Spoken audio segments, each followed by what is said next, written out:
I'm thinking I'm going to do is draw out this end into the taper, or maybe I'll do this end. Draw that end out into the taper, do that rollover, and then the body of the spring there will be the actual striker face, and I'll probably draw that out a little bit. When I have that 1/2 sized the way I want it, I'll go ahead and do the scroll work on the other side. We'll see how that works.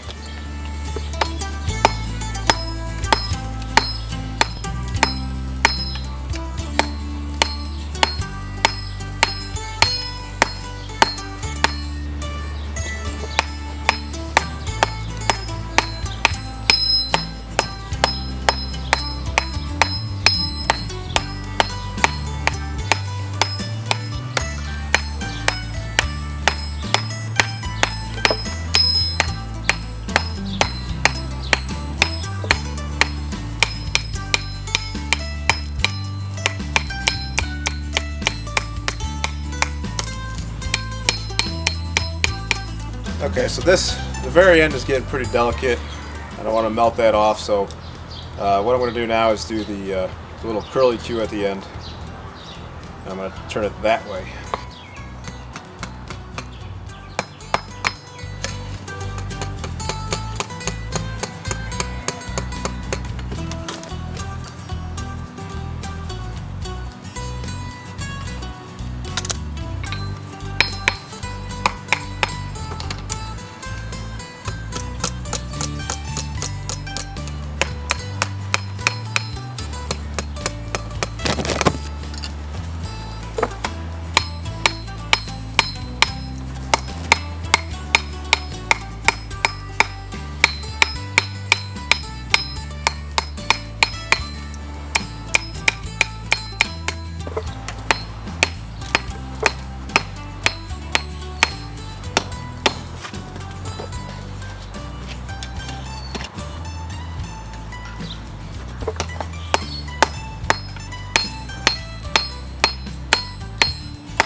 So I kind of changed my mind.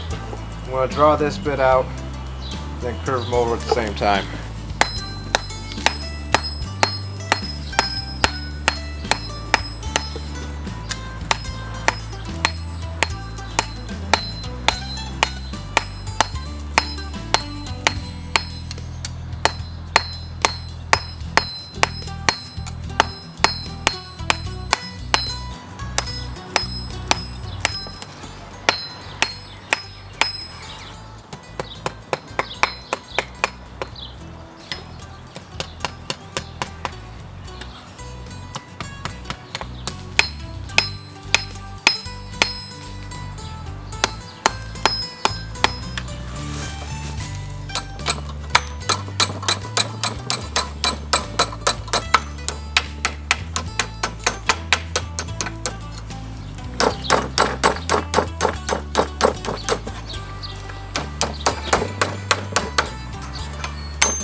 Well, it's looking a little bit big as far as something that you're going to hold in your hand like that. So I don't know if there's anything I can do about that at this point, but we'll see.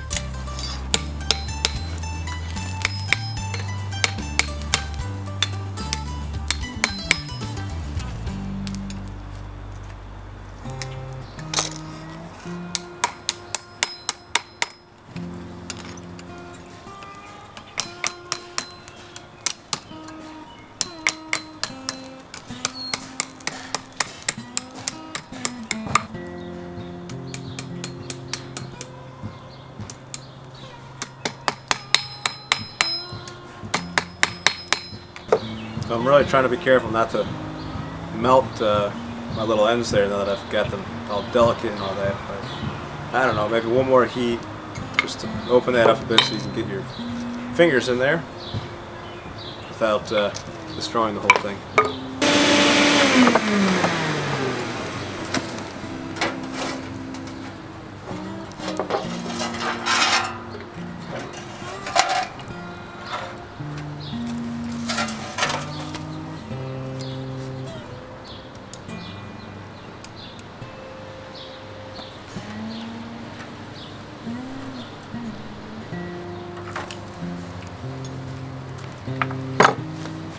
I decided to kind of quit while I was ahead and just sort of call the Flint striker done for what it looks like. So I just quenched it in my motor oil, corn oil mixture, just kind of the leftovers.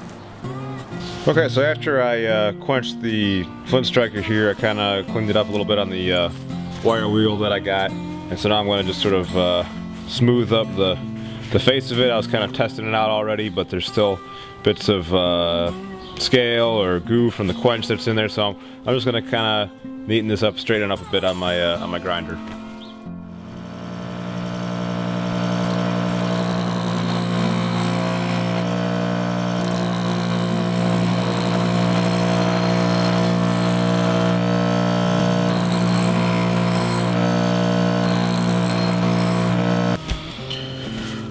Okay, so the face of that striker cleaned up real nice on the grinder. I don't know if you noticed from the video, but this compared to that squirrel cooker that I sharpened up on there, this threw off a lot more sparks, which I would hope, because this was high carbon steel that was fully quenched and hardened, whereas the squirrel cooker was rebar, which was low carbon steel. I didn't even heat treat that at all, so I would hope that this threw off a lot of sparks.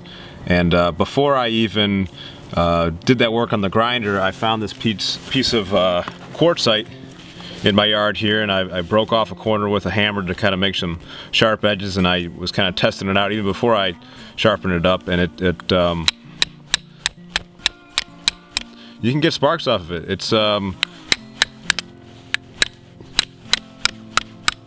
that was some good ones there. You got to have the right edge, but quartzite is I guess a form of quartz.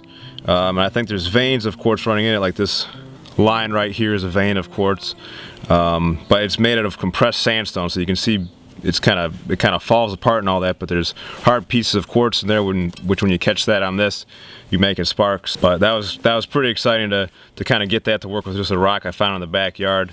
And in kind of a survival setting, I guess you're more likely to find this than a piece of flint. But just as a comparison, I actually went to the Dave Canterbury's website, the Pathfinder School, Self-Reliance Outfitters, and I got this piece of flint that he sells on there. Is like $3, which isn't bad, so I'm going to use this and see if I can get a piece of char cloth to light. Okay, so here's my char cloth. I made this, I don't know, I made this a few years ago. This is out of a blue jean, I believe, but I'm just going to lay that on the edge there and give this a go.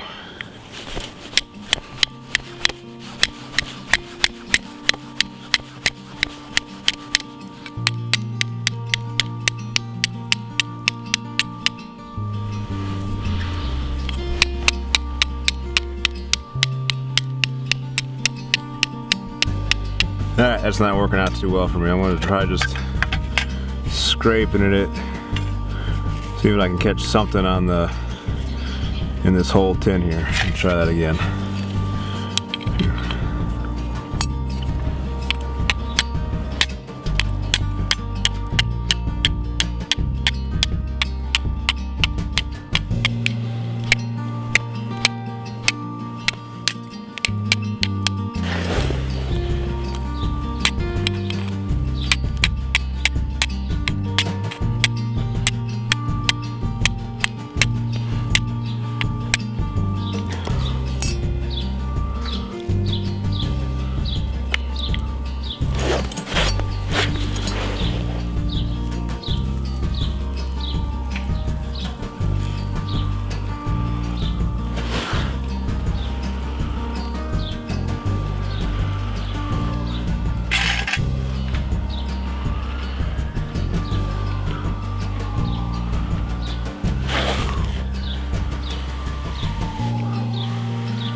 And there we go.